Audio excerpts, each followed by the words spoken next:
another disaster befalls our beautiful city. And guess who's to blame? In what should have been a routine prison transfer, the Spider-Men felt the need to inject themselves into a situation that was already being handled by the proper authorities, and completely botched it. A new group of mercenaries made their presence known in the hijacking of the supervillains Scorpion and Mr. Negative. Not much is known about this new collective, other than their penchant for animal skins, but one thing is abundantly clear. Spider-Man did nothing to impede them. Had law enforcement been allowed to do their jobs, these criminals wouldn't be in the wind right now. Looks like we have an eyewitness calling in. Caller, you're live. Hi, Jonah. Thanks for having me. Just want to point out that what you're saying is a total lie. Here we go. I was there on the pier. Law enforcement was completely outmatched. The Spider-Men saved countless lives and almost stopped those bow and arrow geeks, too. First, you're lucky to be alive. Second, let me ask you, just this week alone, can you guess how much property damage those vigilantes are responsible for? No, but that's not the issue here. I don't have time to get into a circuitous whataboutism argument when there are costumed criminals reducing our city to rubble on a daily basis. Think of all the shipping delays we're gonna face because of this. When you can't shave because your favorite cream is trapped in shipping hell, make sure you thank the Spider-Man. Time for the bureaucrats to do their job. We need action. And also, a word from our sponsors. We're suffering through a litany of problems right now. Inflation through the roof, feckless government officials, and a country on the brink of a collapse not seen since the fall of the Roman Empire. Yet the worst, most insidious dilemma we face is that of the faceless. It seems another masked vigilante is bringing their illegitimate justice to the streets.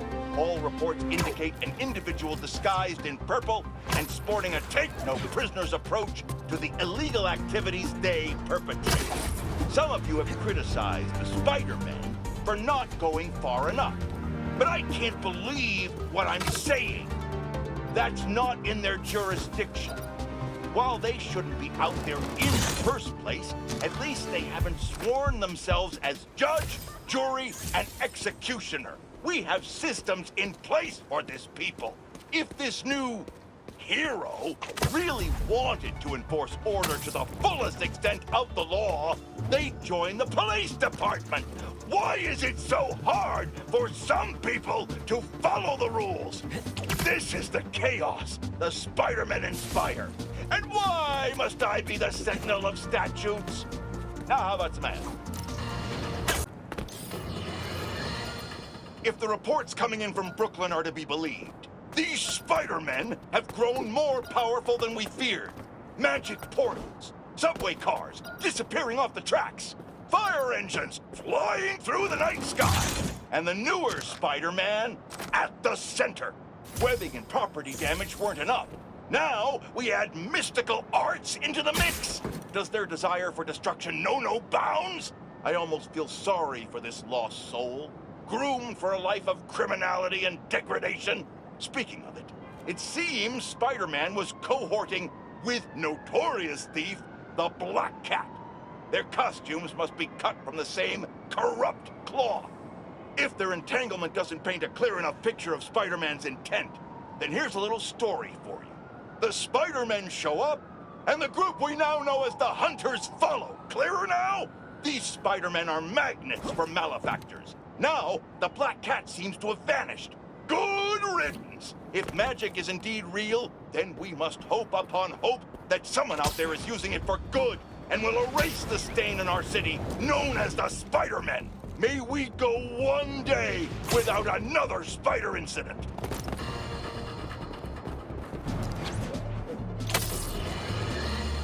My pleas for peace have been rejected by calls for violence.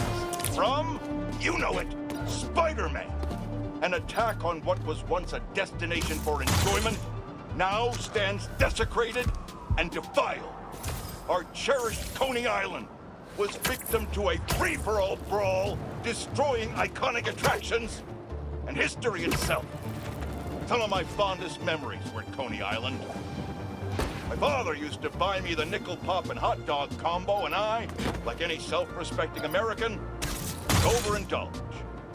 Now, it's all been taken from me. To make matters worse, Spider-Man seems to have brought a new friend along for his night on the town. Just what this city needs. Another vigilante to take the law into their own hands. One person wasn't enough for you to corrupt Spider-Man. You need 2 acolytes to do your bidding. Add to the pile of unpleasantness the hunters and reformed criminal Lonnie Lincoln, a.k.a. Tombstone, and you have a recipe for the ruination of any normal person just trying to have a night out. These hunters are clearly after the Spider-Man and any of their accomplices. They're as much a blight on this city as the heroes protecting it. I'm sure Old Glory Mayor Grant loves what this does for tourism.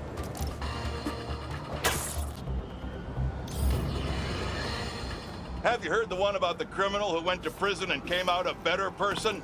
Me either! But that's what Quentin Beck would have us believe. After his numerous crime sprees, who could forget when he made Spider-Man look like a moron chasing an imaginary flying bus of school children while he made off with $2 million in diamonds. He finally landed himself where he belonged, behind bars. Now he's out and wants us to accept him back into society as a fully rehabilitated individual. Let me tell you something. I know one thing to be 100% certain. People do not change. Once a criminal, always a criminal. I don't know if this was a clerical error in our judicial system, but there is no way this man has paid his dues and repented for the damage he's caused. Do not trust this con artist. Attend his attractions at your own risk. And while we're at it, I can think of 2 other costume criminals that belong in prison with Beck. But that's for another podcast.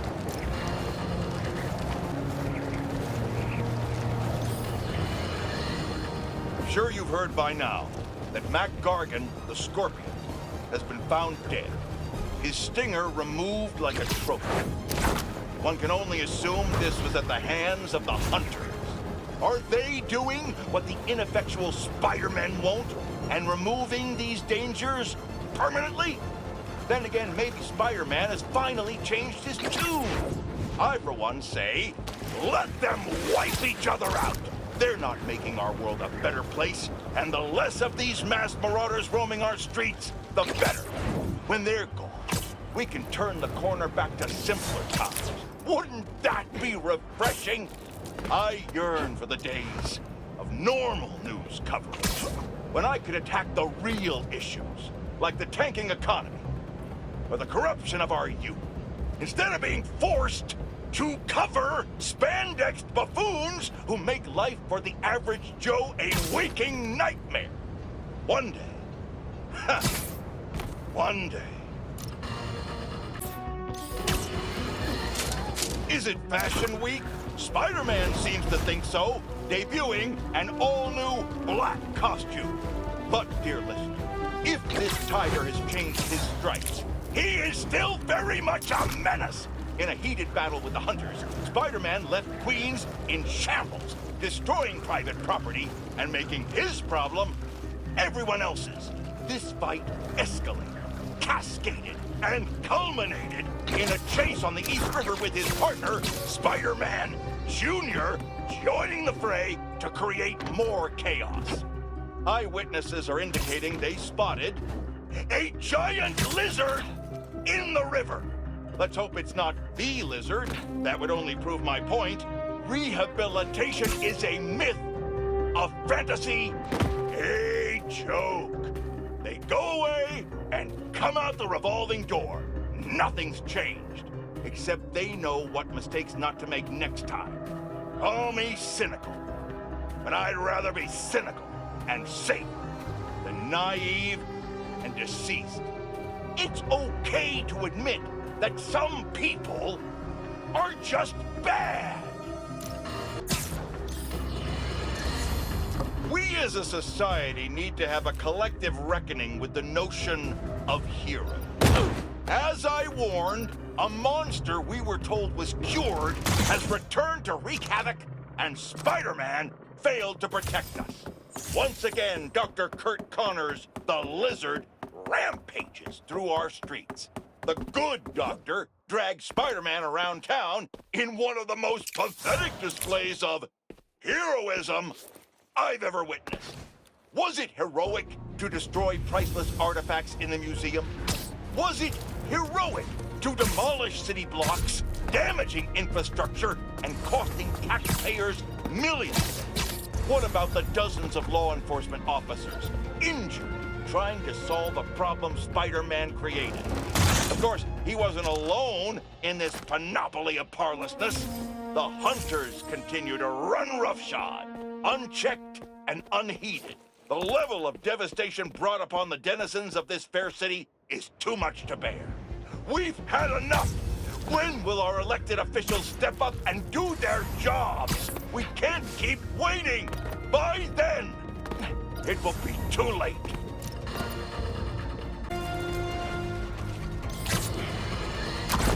If there's one thing New Yorkers hate, it's obstruction of traffic.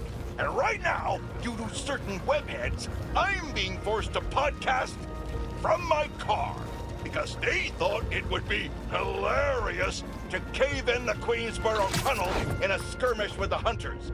I'm sure they're having a good old chuckle thinking about the thousands of commuters they've upended today. Imagine life without a care for anyone else in the world. No sympathy, no regard. Hey, idiot, knock it off! You think I'd be sitting here if I could move? Why don't you get out and direct traffic then? Better yet, go dig out the tunnel. Where was I? Oh, it's compassion, David. In times like these, we're called upon to be better, set an example, and be the change we want to see in the world. I'm moving! I am moving! You degenerate!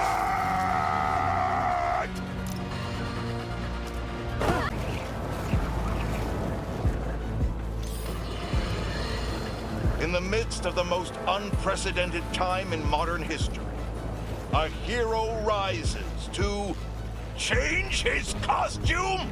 What award show is Spider-Man hosting that he feels the need to change his outfit so frequently instead of providing any kind of meaningful assistance to the authorities? I don't know what his game is, but he seems to be more preoccupied with his wardrobe than the impending doom this city faces. As these creatures terrorize the streets, take comfort in knowing that the Spider-Men have sleek new outfits to wear to make sure they look their best for the end of the world. Has it ever been clear? They do not care about us. Selfish, egotistical sociopaths. I'll tell you, in all my years, I would have not guessed that this is what I'd be reporting on as the world ended around us. Life is unpredictable. The only thing we can count on is the Spider-Man, only doing what's best for them.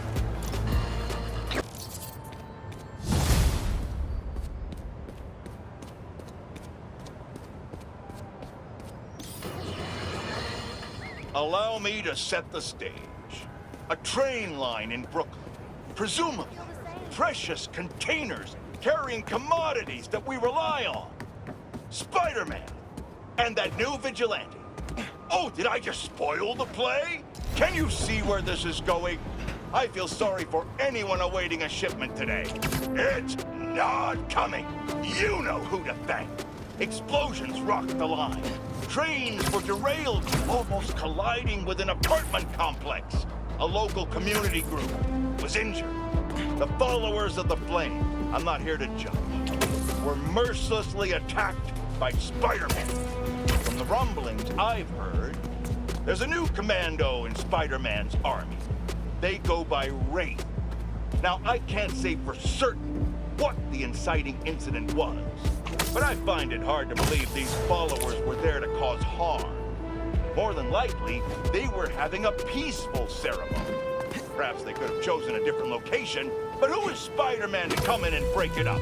He's infringing on our rights and destroying commerce in the process, folks. We need to keep redrawing the line because the Spider-Man and company keep stepping over it.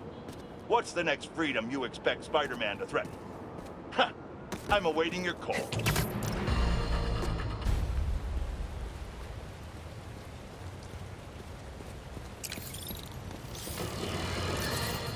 Folks, you're not going to believe this, but as always here, it is absolute truth. Gooey black monsters have begun popping up around the city. I repeat, monsters are in our city, propagating and disseminating to ends unknown. We've heard numerous accounts of missing persons, families torn apart, friends and loved ones mysteriously disappearing. But now believe we can shed some light on the culprits. These vile creatures appear to be abducting us. For what nefarious purpose? We don't know yet. Now, more than ever, we need to look out for each other. Don't go out alone, unless it's an emergency. You could be next. I fear the worst is yet to come.